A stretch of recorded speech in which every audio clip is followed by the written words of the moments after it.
जय श्री गणेश। नमस्कार। मैं आचार्य संजय द्विवेदी। मेरे समस्त प्रबुद्ध दर्शकों का मेरे चैनल पर हार्दिक स्वागत है। प्रिय दर्शकों, आज मैं मेष राशि का अप्रैल 2025 का मासिक राशिफल लेकर आपके सम्मुख उपस्थित हूं।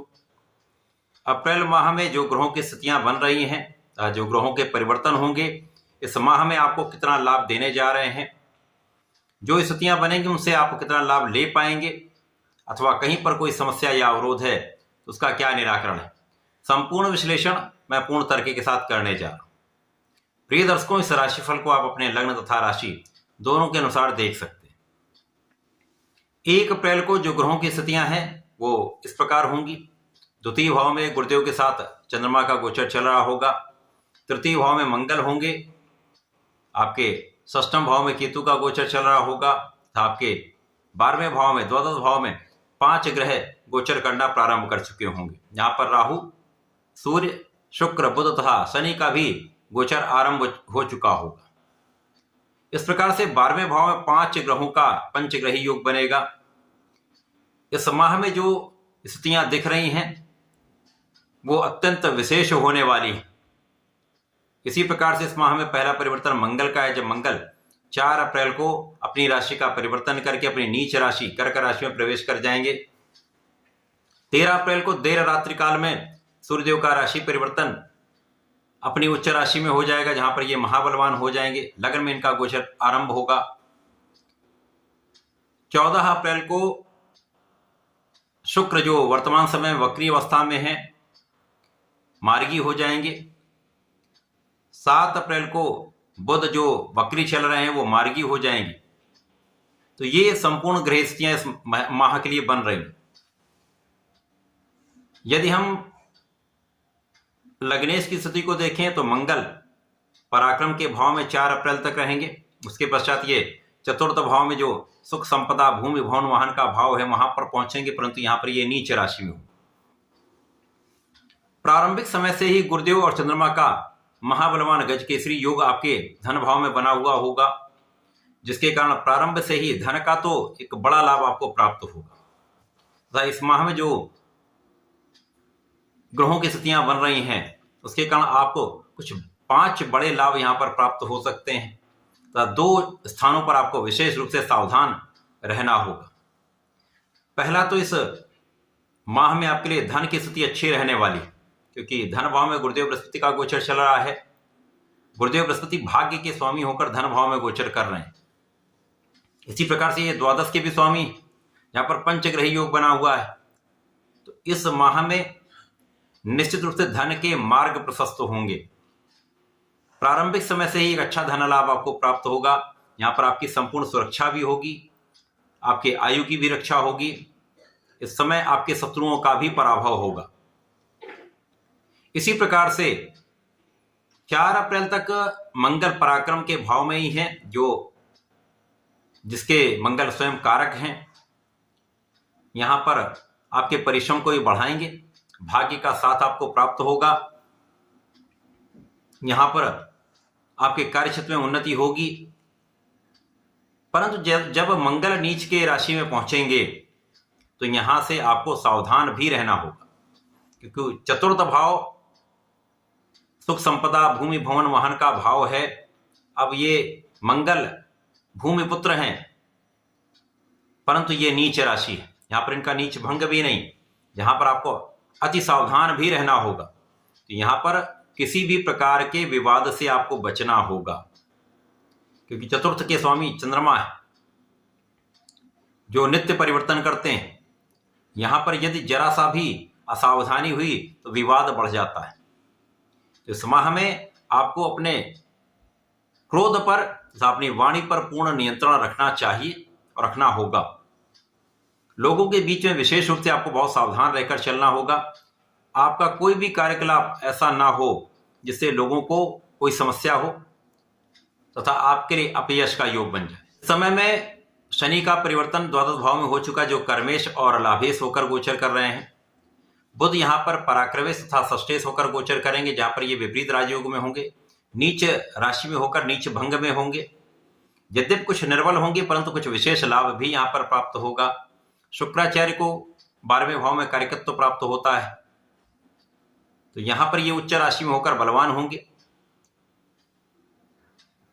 सूर्य यहां पर ज्ञान शिक्षा के भाव के स्वामी होकर गोचर करेंगे। तो कुल मिलाकर यहां पर ऐसी स्थिति बन रही है जब आपको अपने कार्य क्षेत्र में बहुत सावधान रहना होगा, निष्ठा के साथ अपने कार्य को करना होगा, न्यायोचित रहना होगा। अन्याय करेंगे तो निश्चित रूप से यहां पर समस्या आएगी, क्योंकि मेष राशि के लिए ढैया भी आरंभ हो चुकी होगी और शनिदेव कर्म प्रधान देव हैं, जो आपके कर्मों के अनुसार ही फल की प्राप्ति कराते हैं। जैसे जैसे शनि का बल बढ़ेगा, यहाँ पर ढैया का प्रभाव भी प्रबल होता जाएगा। तो यदि इस समय में आप सजग रहते हैं, निष्ठापूर्वक अपने कार्य क्षेत्र में लगे रहते हैं, न्यायपूर्वक कार्य करते हैं, तो निश्चित रूप से आपको सफलता भी मिलेगी। इस समय आपके व्यय बढ़ेंगे, परंतु आपके आय का भाव भी अत्यंत प्रबल होगा। आपकी इनकम बढ़ेगी, आपका धन भाव प्रबल होगा, धन की निरंतरता आपको प्राप्त होगी, परंतु यहां पर धन के संचय में समस्या आ सकती है। अब यहां पर सावधान आपको कहां रहना है? कार्य क्षेत्र के लिए सावधान रहना है। दूसरा, आपको किसी भी प्रकार के भोग विलास से बचना है, किसी प्रकार के खाने पीने में अव्यवस्था से आपको बचना है, इसी प्रकार से किसी प्रकार के विवाद से बचना है, क्योंकि 12वें भाव में राहु के साथ शुक्र हैं। तो यहां पर कुछ ऐसे विवाद भी होते हैं जिनके कारण कानूनी समस्याएं हो सकती हैं। अतः इन समस्याओं से बचने के लिए आपको इन विवादों से दूर रहना होगा, भोग विलास का त्याग करना होगा। यद्यपि यहां पर 13 अप्रैल तक सूर्यदेव होंगे, तब तक आपकी स्थिति अत्यंत प्रबल होगी, आपकी कानूनी समस्याओं में आप विजयी होंगे, परंतु उसके पश्चात जब सूर्यदेव लग्न में जाएंगे तो निश्चित रूप से कुछ समस्याएं आ सकती हैं। यद्यपि आप यहां पर बलवान रहेंगे, परंतु कष्ट तो निश्चित रूप से होता है। तो आपको आपके कार्यक्षेत्र में सजग रहना है, सावधान रहना तथा किसी प्रकार के विवाद से बचना है। अब यहां पर लाभ क्या क्या मिल रहे हैं? यहां पर धन की निरंतरता आपको प्राप्त हो रही है, वाणी से विशेष लाभ मिल सकता है यदि सही समय पर वाणी का उपयोग करेंगे। इसी प्रकार से इस समय आपके ऐश्वर्य वैभव में वृद्धि होगी, धन संपदा का लाभ मिलेगा, परंतु वहां पर भी आपको बहुत सावधान रहकर किसी प्रॉपर्टी का क्रय करना चाहिए अथवा किसी भूमि का क्रय करना चाहिए, क्योंकि मंगल यहां पर नीच के राशि में होंगे तो निश्चित रूप से कुछ समस्याएं आती हैं। तो यहां पर आपको ध्यान रखना हो। अब इस पूरे माह में आपका भाग्य अत्यंत प्रबल रहने वाला है, भाग्य का साथ मिलेगा, भाग्य के सहयोग से तथा आपके परिश्रम से एक अच्छा लाभ आप लेने जा रहे हैं।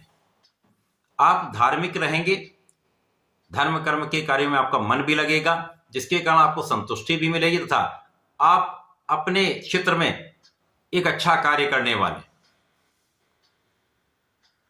जब आप धर्म के मार्ग पर चलते हैं, निष्ठा के साथ कार्य करते हैं, तो सफलता भी मिलती है। इसी प्रकार से शुक्र और बुध का महासंयोजन विदेश से बड़ा अच्छा लाभ देता है। तो जो जातक विदेश जाना चाहते हैं उनका ये काम बन सकता है। निश्चित रूप से विदेश जाकर आप एक अच्छा लाभ ले सकते हैं। इसी प्रकार से जो जातक लोन लेने का प्रयास कर रहे थे, ऋण लेने के लिए प्रयासरत थे, काम नहीं बन पा रहा था, इस समय में जब तक सूर्यदेव 13 अप्रैल तक हैं, आपका कार्य बन सकता है। यदि आप पूर्ण प्रयास कर लेंगे तो सफलता भी मिलेगी। अब मंगल नीच राशि में पहुंच चुके हैं, 13 अप्रैल को सूर्यदेव उच्च राशि में पहुंच जाएंगे। तो यहां पर सर्वाधिक लाभ आपके लग्न को प्रबलता मिलेगी, क्योंकि यहां पर लग्न जब निर्बल हो जाती है, वहां पर सूर्यदेव पहुंच जाएंगे जो मंगल के मित्र हैं। तो निश्चित रूप से आपके लग्न की जो निर्बलता है वो दूर होगी, आपका प्रयास सफल होने लगेगा, आपकी ऊर्जा का आप सही उपयोग सही दिशा में कर पाएंगे, आपके नेतृत्व की क्षमता बढ़ जाएगी तथा यहां पर आपके कार्य क्षेत्र का तथा अधिकार क्षेत्र का विस्तार होगा। स्वास्थ्य समस्याएं कम रहेंगी, जिससे आप पूर्ण परिश्रम करके लाभ ले पाएंगे। इसके साथ ही साथ इस समय में ज्ञान का भाव आपका बहुत अच्छा रहने वाला है, ज्ञान से विशेष लाभ आपको प्राप्त होने वाला है। शिक्षा प्रतियोगिता में आपको संपूर्ण सफलता मिलेगी। जो जातक परीक्षाएं दे रहे हैं विद्यार्थीगण, उनको अच्छे परिणाम यहां पर प्राप्त होंगे। संतान सुख प्राप्त होगा, संतान से एक अच्छा लाभ यहां पर आपको मिलता दिख रहा है। अब यहां पर जो दो अन्य परिवर्तन है, जहां पर 7 अप्रैल को बुध मार्गी हो जाएंगे, जब ये लग्न की ओर प्रस्थान करें तो लग्न को प्रबलता देंगे। विपरीत राजयोग में होकर ये विपरीत परिस्थितियों में भी आपको कुछ विशेष लाभ कराने वाले। विशेष रूप से अचानक ही यहाँ पर कार्य क्षेत्र में आपको सफलता मिल सकती है। इसी प्रकार से यहाँ पर आपके नौकरी का भाव प्रबल हो सकता है, नौकरी में नए अवसर आपको प्राप्त हो सकते हैं। जो जातक नौकरी के लिए प्रयासरत थे उनका ये काम बन सकता है। अब जब शुक्राचार्य यहाँ पर मार्गी होंगे तो शुक्राचार्य को कारकत्व तो यहाँ पर मिला हुआ है। अब ये मार्गी हो जाएंगे तो लग्न की ओर इनका गमन आरंभ हो जाएगा। तो जीवन साथी के साथ सामंजस्य में वृद्धि हो जाएगी, साझेदारी में एक अच्छा लाभ आपको प्राप्त होने लगेगा। यद्यपि राहु का कुछ प्रभाव यहाँ होगा, कुछ भ्रम की स्थिति रहेगी, परंतु राहु भी निर्बल अवस्था में अप्रैल में आ जाएंगे और अप्रैल में ये 1 डिग्री पर पहुंच चुके होंगे, जिसके कारण यहाँ पर बहुत कुछ समस्याएं कम रहेंगी। यद्यपि कुछ मन का भटकाव हो सकता है, जहां आपको ध्यान देना चाहिए। मन का यदि संतुलन कर लेंगे तो कहीं पर कोई बड़ी समस्या यहाँ पर नहीं हो, क्योंकि लग्न में सूर्य का प्रभाव है जो राजा है। तो आपका एक विशेष आकर्षण होगा, एक विशेष प्रभाव होगा, आपकी क्षमता में कई गुना वृद्धि हो जाएगी, जो आपके लिए इस पूरे माह में बड़ा लाभ देने जा रहे। तो मेष राशि के लिए अप्रैल माह अत्यंत विशेष है। कुछ सावधानियां हैं, वहां पर आपको ध्यान देना चाहिए। जो लाभ आपको प्राप्त हो रहे हैं वो भी अत्यंत विशिष्ट है। यहाँ पर आपके धन का भाव प्रबल होगा, भाग्य प्रबल होगा, विदेश जाने का योग बनेगा, नई नौकरी की प्राप्ति हो सकती है। तो ये तथा ज्ञान के भाव में विशेष सफलता आपको प्राप्त हो, तो ये एक अच्छा योग बन रहा है। इस पूरे माह में आपको नियमित रूप से भगवान शंकर मोचन की शरण में रहना चाहिए। हनुमानाष्टक तथा हनुमान चालीसा का नित्य एक बार पाठ अवश्य कराना चाहिए तथा प्रत्येक मंगल और शनिवार को बजरंग बाण का यह 3 बार पाठ कर लेते हैं तो विशेष लाभ यहाँ पर आपको प्राप्त होगा। तो ऐसा करके समय का उपयोग करें, लाभ लें। धन्यवाद, नमस्कार।